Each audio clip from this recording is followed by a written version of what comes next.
Olá, gente, boa noite. Então, hoje nós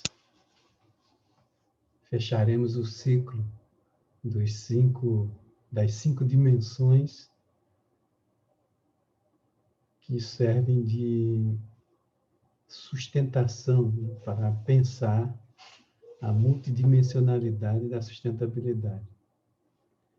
Então, hoje, muito mais do que falar em aspectos jurídicos da sustentabilidade, é mais adequado falar numa ancoragem jurídica da sustentabilidade, onde há uma aterrissagem desse princípio em termos constitucionais. A sustentabilidade, como foi demonstrado, ela atravessa, ela perpassa cada artigo da Constituição e é o que eu tentei demonstrar.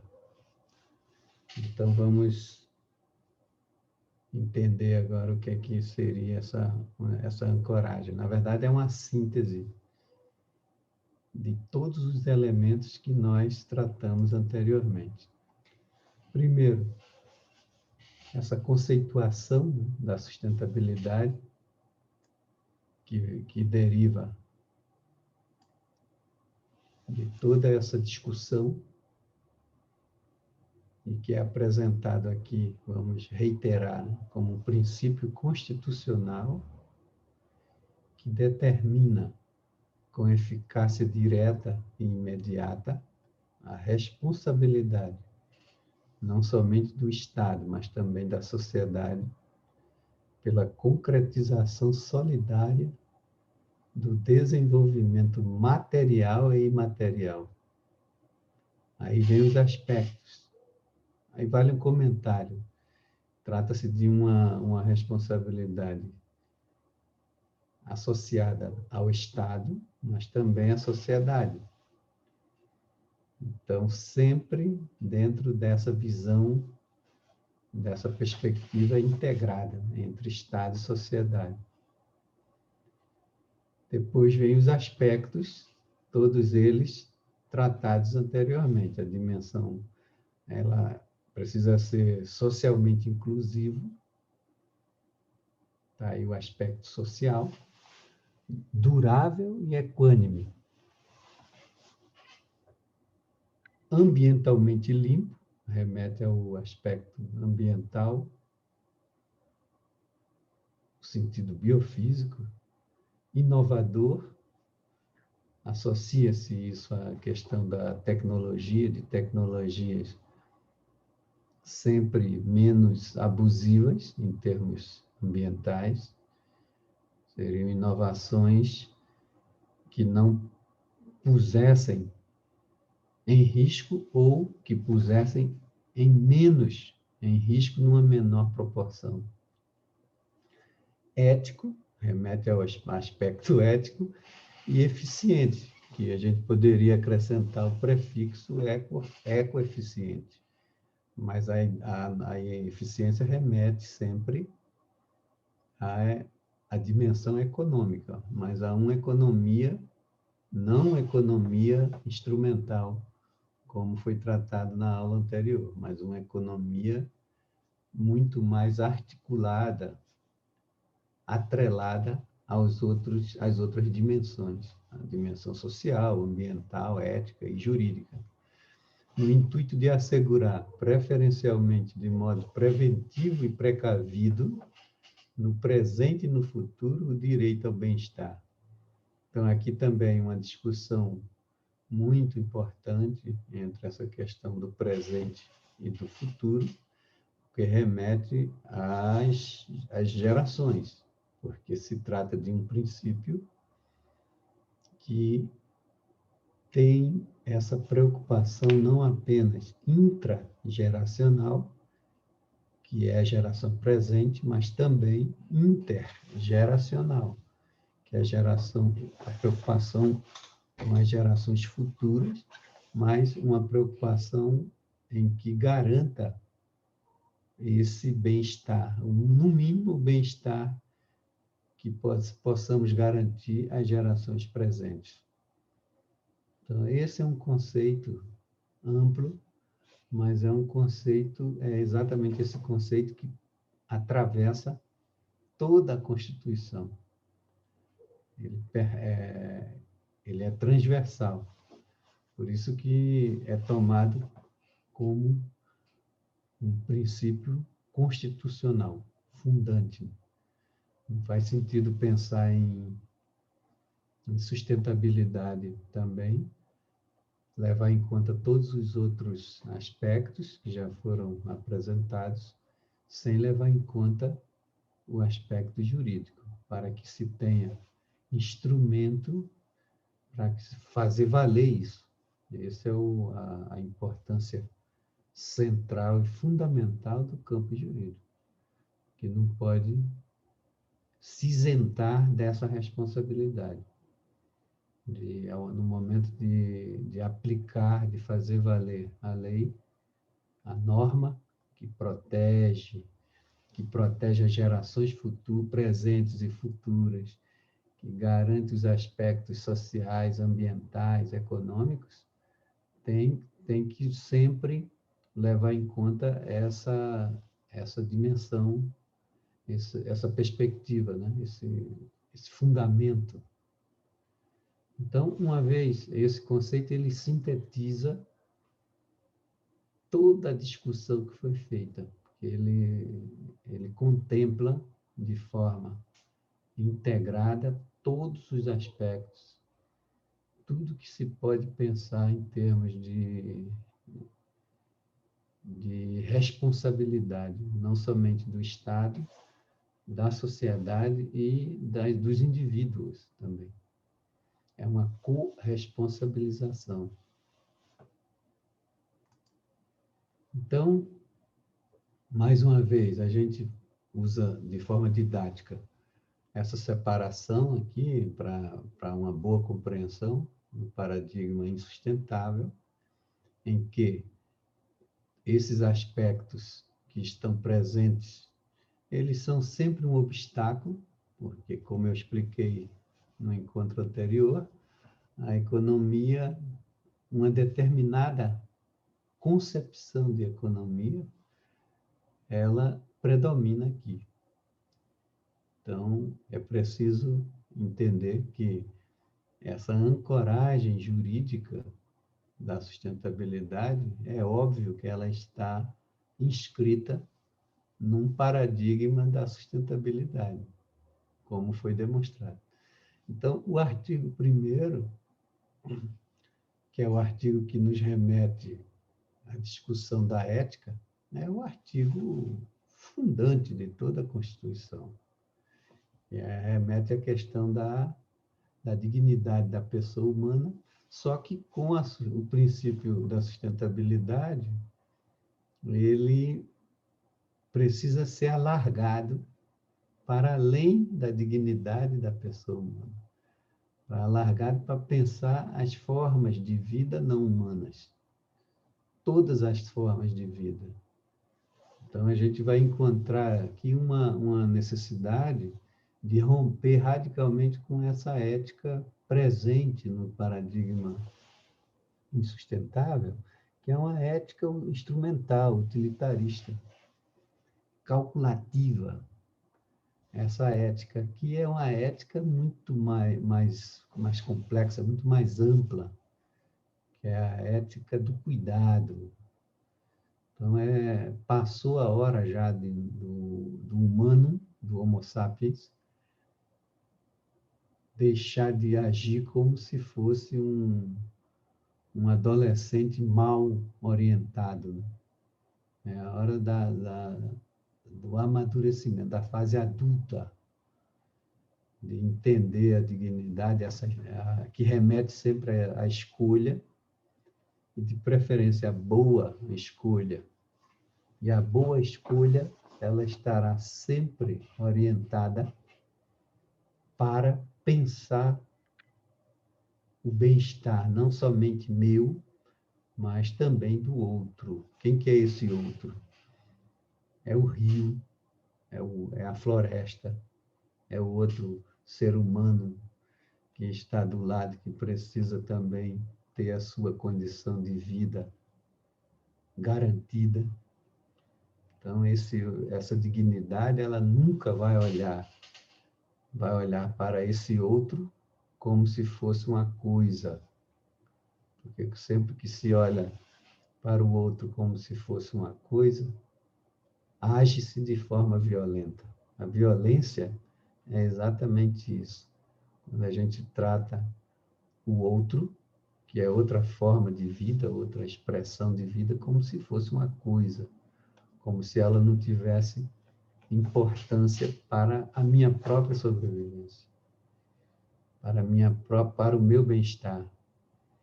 Então, a noção de dignidade ampliada com o princípio da sustentabilidade, ela só, ao invés de enfraquecer, fragilizar a Constituição, é o contrário, ela fortalece mais ainda essa ideia, essa ideia de cuidado, sempre de um cuidado em relação aos outros, ao outro, vamos chamar de forma genérica, mas ele não é genérico, porque quando a gente cuida da água que a gente vai tomar, a gente está pensando na gente também.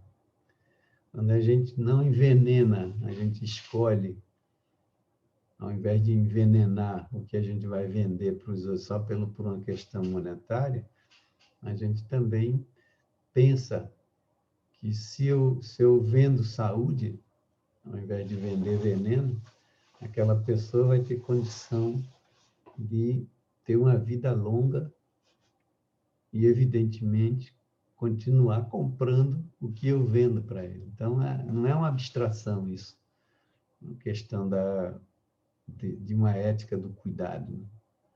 É algo muito concreto, é algo muito que remete também não somente ao sentimento, à emoção, mas a um desenvolvimento cognitivo também.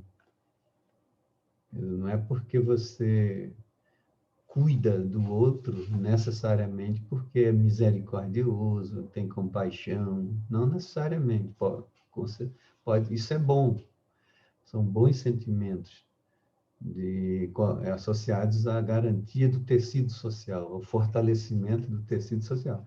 Mas não necessariamente por isso. Pode ser que a pessoa descubra essa necessidade de cuidar do outro por uma questão calculativa também.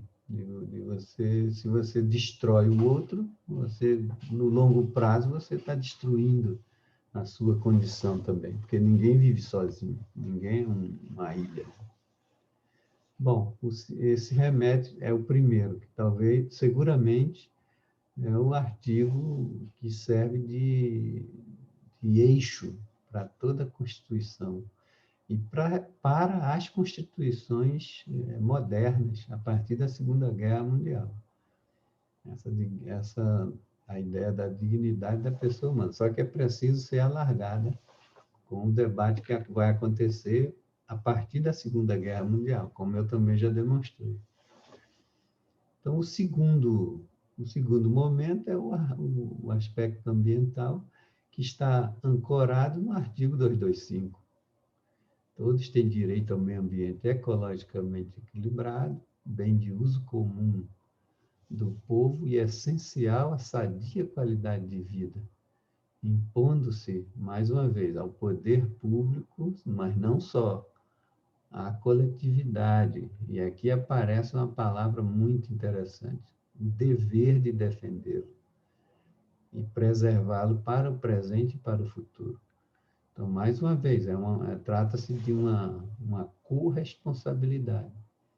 Agora, é evidente que o impacto de uma pessoa, de um indivíduo, por mais consumidor que seja, consumista, nunca vai se igualar à pegada ecológica do individual, nunca vai se igualar à pegada de uma grande corporação ou do próprio poder público, com o seu impacto no ambiente biofísico.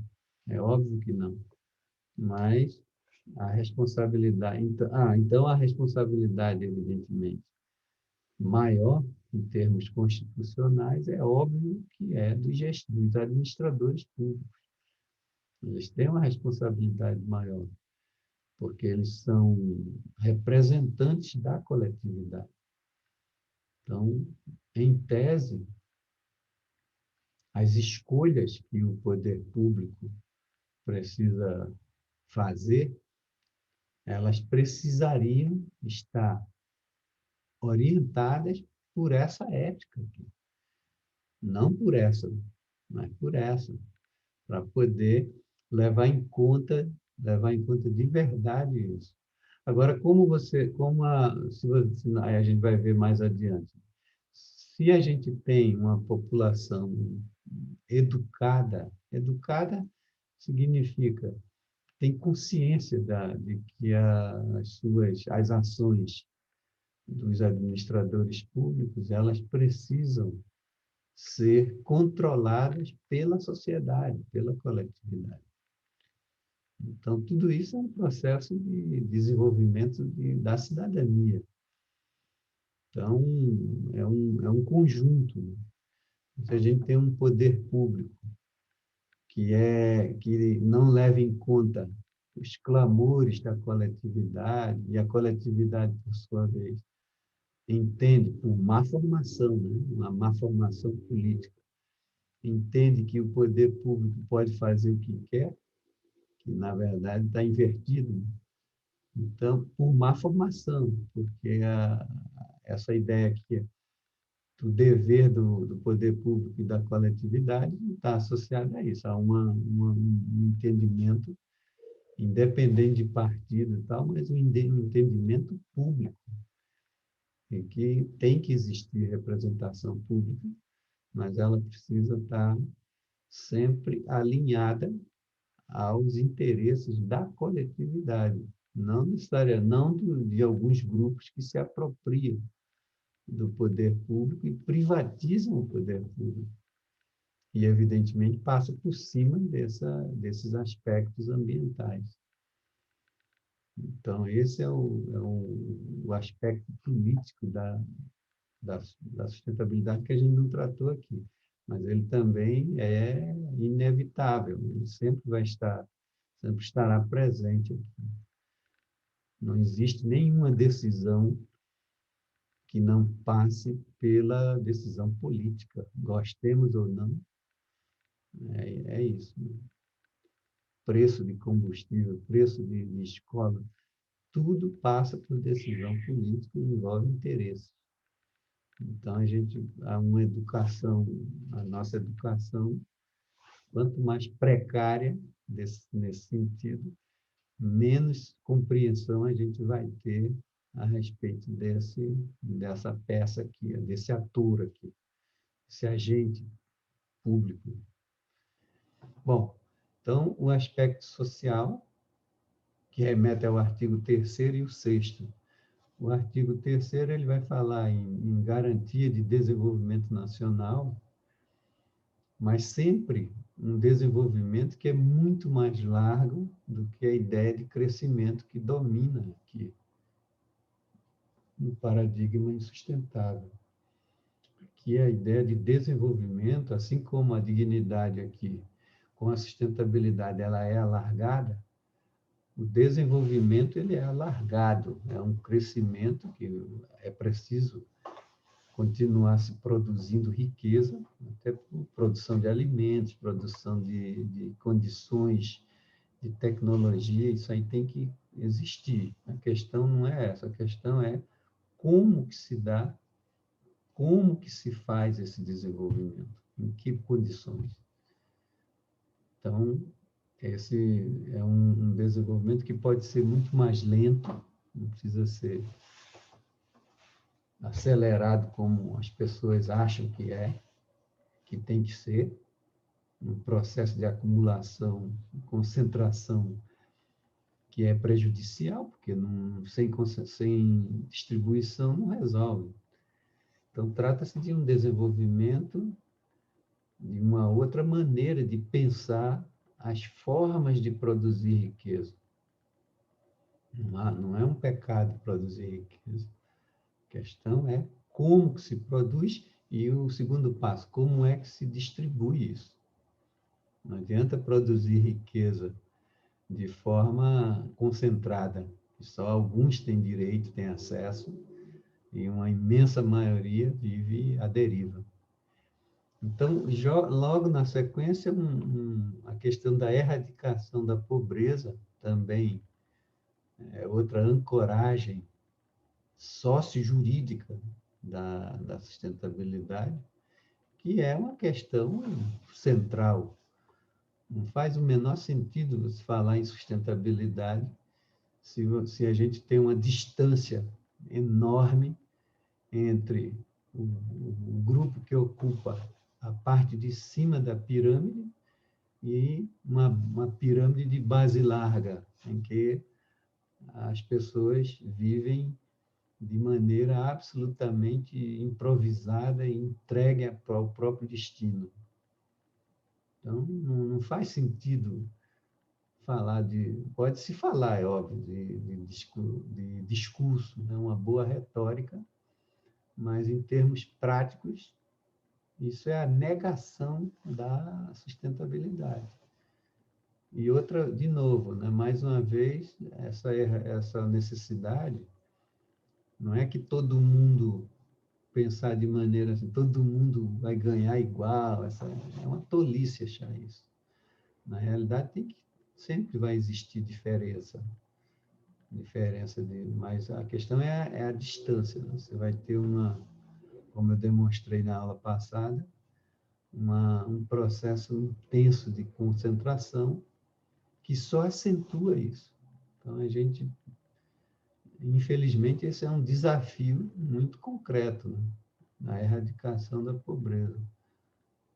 Nesses anos todos, não avançamos nesse sentido. Os dados que demonstram isso. Junto à questão da marginalização, que significa quando você tem um desenvolvimento social preocupado com essa questão da erradicação da pobreza, evidentemente que você evita esse processo de empurrar para as margens determinados grupos, como se eles fossem coisas, como se eles fossem inservíveis, como se não fossem seres humanos. Então, esse processo de marginalização é exatamente isso, está associado a essa não erradicação da pobreza. Então, porque cada vez mais, você vai criando núcleos de pessoas com muitas posses e com muito acesso a tudo que tem de bom que a sociedade produziu, em termos de tecnologia, lazer, direito a tudo isso, e uma imensa maioria entregue à própria sorte. Isso não precisa ser muito estudioso para perceber que é absolutamente insustentável. É um indicador de insustentabilidade. Então, a sustentabilidade, ela tenta neutralizar esses processos. Quando que entra associada a isso também, a redução das desigualdades sociais e regionais, que é inevitável que entre aqui de novo um agente público, que vai usar dinheiro público, que o agente público não tem dinheiro, tá? É a sociedade que paga, somos nós, com os impostos e tudo. Agora, se é mal feito isso, aí é outra história. Que, em última análise, a coletividade permite, né? Deixa que isso ocorra. Então, o que acontece? Redução de desigualdades sociais, de novo. Não é por conta de ter muita compaixão, não, não necessariamente, mas é por uma questão de inteligência na administração pública. Então, quando reduzir as desigualdades regionais, por exemplo, impedir que grupos de determinadas regiões migrem, regiões menos ricas, migrem para as regiões mais ricas. Por quê? Como assim? Não é você ficar no aeroporto e na rodoviária proibindo as pessoas de se movimentarem, principalmente se for num país, né, como no Brasil. Isso é inconstitucional, isso é uma violência. Então, para fazer, a questão é mais complicada, mas precisa de maior elaboração, não pode ser improvisado. Então, você ter que desenvolver, pegar investimentos, aí entra o aspecto econômico também, para uma outra economia, e desenvolver as regiões. Então, vamos pegar o caso do Paraná. O pessoal migra, né, das cidades do interior para a região metropolitana de Curitiba. Por que ocorre isso? Porque não tem políticas públicas e de Estado que mantenham essas pessoas em sua região, com políticas de geração de emprego, com políticas de abertura de universidades, para que os jovens estudem no seu próprio local e depois ocupem o mercado de trabalho local. É isso que vai desenvolver localmente de forma sustentável, sem o cara precisar sair da cidade dele. Então, vejam que não é, de novo, uma abstração, é algo muito concreto. Então, isso dentro de um próprio Estado, mas a gente pode pensar em termos de regiões, a mesma coisa. Então, você tem regiões que receberam historicamente menos investimentos e hoje tem dificuldades. Por exemplo, a região norte, a região nordeste e a região sudeste, que recebeu muito investimento em um determinado período da história. Então, ela acumulou, concentrou muita renda. Não quer dizer que a região sudeste ela resolveu os problemas, pelo contrário, né? Porque também é uma renda concentrada. Mas as oportunidades são maiores, embora muita gente que vem de outras regiões vão ocupar as favelas desses grandes centros. Isso não pode ser sustentável, né? Não tem nenhum indicador que demonstre alguma sustentabilidade nesse processo. Pelo contrário, essa marginalização, essa não redução das desigualdades só acentua os níveis de criminalidade, de violência, de desajuste, enfim, e essas pessoas vão ter que morar onde? Morar em condições de risco, em situação de vulnerabilidade. Então, não pode ser sustentável. Então, todos esses elementos, eles estão contidos nesse artigo 3º da Constituição. Vamos ver o artigo 6º, atrelado ao 3º, que são os direitos que garantem às pessoas o exercício de cidadania, que a cidadania não pode ser algo concedido, ninguém dá cidadania para ninguém. Ela é uma conquista, e é uma conquista por meio da formação, da educação. Quanto mais educada for uma sociedade, menos tola ela é, né? Menos possibilidade de ser enganada por aí. Então, direitos sociais, a educação, a saúde, trabalho, moradia, lazer, segurança, previdência social, tratamento das mães, das mulheres, da infância e os em condição de vulnerabilidade. Então, notem que isso é constitucional. Não é invenção da cabeça de alguém, é algo que está na Constituição. Sempre vinculado, nas entrelinhas disso aqui, existe um princípio da sustentabilidade, porque uma vez que isso for levado a sério, por meio de políticas, por meio de preocupações muito mais honestas em relação e direcionadas, né? Porque isso aqui fala-se muito nisso em época de eleição. Tá certo, mas o cara fala para ganhar a eleição, não necessariamente para a maioria, é óbvio, né? Não vamos generalizar, senão a gente estava perdido.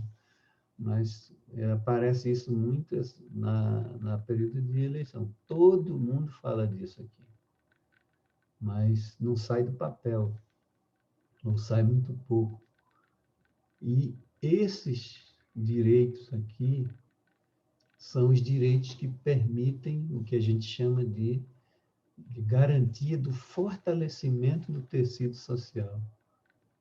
Porque se as pessoas, a maioria das pessoas, tem acesso à educação, saúde, tem um trabalho, tem moradia, tem tudo isso aqui, é evidente que neutraliza-se a questão da violência, né? O investimento público em sistema carcerário. Então, a gente faz tudo errado.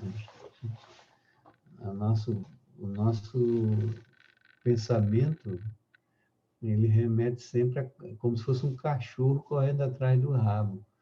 A gente cria os efeitos perversos e fica tratando os efeitos. Ao invés de investir maciçamente nisso aqui, educação, a gente quer investir em, em policiamento, em mais armamento, mais sistema carcerário. E isso é uma patologia, é uma coisa doentia, que na realidade a gente inverte, né, o efeito pela causa. Toma o efeito como se fosse a causa. Por isso que não se vê muita saída, muita solução. E reforça sempre esse paradigma da insustentabilidade, que opera dessa maneira rasa, sem enfrentar de maneira radical. Radical aqui, gente, significa ir à raiz do problema. Uma pessoa radical é a pessoa que vai à raiz do problema para tentar resolver, não fica. Por isso que vem do próprio termo, né? Radical, na raiz, remete à raiz. Então, a sustentabilidade, ela é radical. Se ela for implementada, ela tem essa radicalidade. Tem que ser. Ela reclama essa necessidade de enfrentar, compreender qual é a raiz para poder atacar. E o aspecto final, o aspecto econômico, que remete, que se ancora no artigo 170 da Constituição. Então, sempre pensando uma ordem econômica, não é essa economia, é outra forma de economia, uma que valoriza o trabalho humano, para poder garantir a livre iniciativa, mas uma livre iniciativa que jamais pode comprometer e passar por cima da existência digna, que é o artigo 1º, conforme os ditames da justiça social, que são os artigos 3º e o 6º. Então, ela trata-se de uma concepção de economia que entende claramente a hipossuficiência do consumidor diante de qualquer fornecedor. Por isso que a lei tem que proteger o que é mais, na correlação de força, ele é mais frágil. Não pode criar uma lei que fortaleça o cara que é mais forte. Seria uma antinorma. E seria absolutamente insustentável. Então, a defesa, aí remete ao artigo 225, que nós já vimos. Então, uma economia que não pode concorrer negativamente com o meio ambiente. É preciso produzir, continuar produzindo riqueza, mas sempre levando em conta o meio ambiente. Aqui é o meio ambiente biofísico.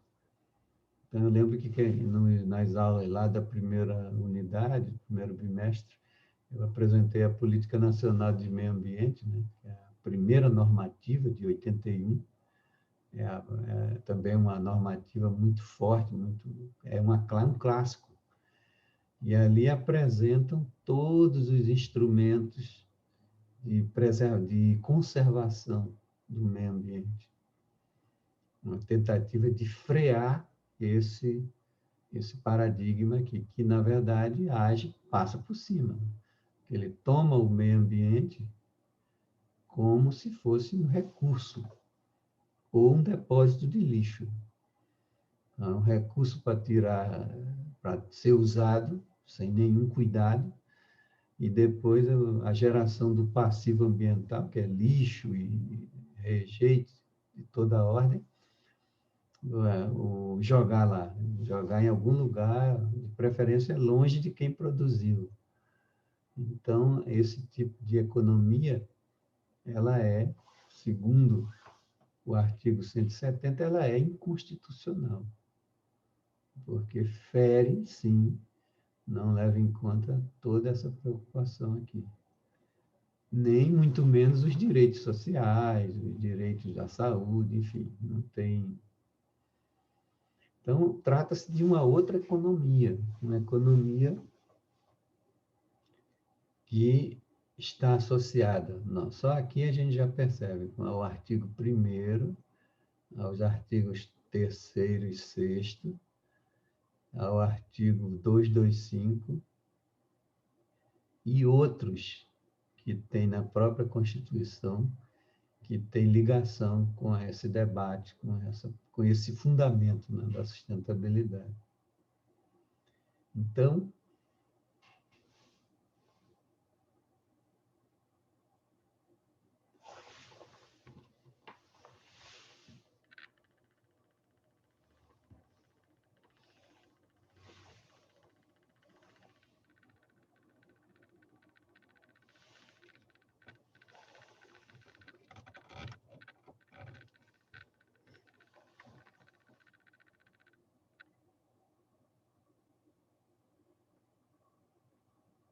Então, para encerrar, a gente,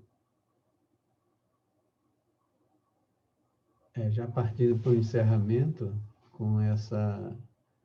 Aqui estão as referências de todos os argumentos e elementos tratados ao longo da apresentação de todos esses aspectos, estão todas as referências.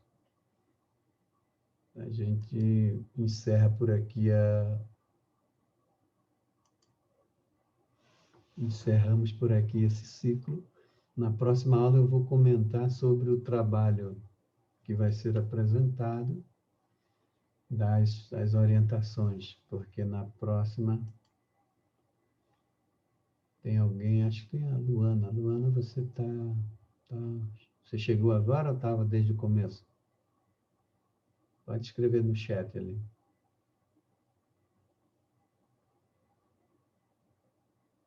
Então tá. Aqui é o seguinte, na próxima aula, vai ser uma aula antes das avaliações, então eu vou apresentar de novo, relembrar como que deverá ser feito o trabalho. Tá bom? É isso. Seria hoje a parte sintetizando, né, todos os pontos que nós havíamos tratado, os 5 aspectos fundantes da sustentabilidade, dessa multidimensionalidade da sustentabilidade. Tá bom?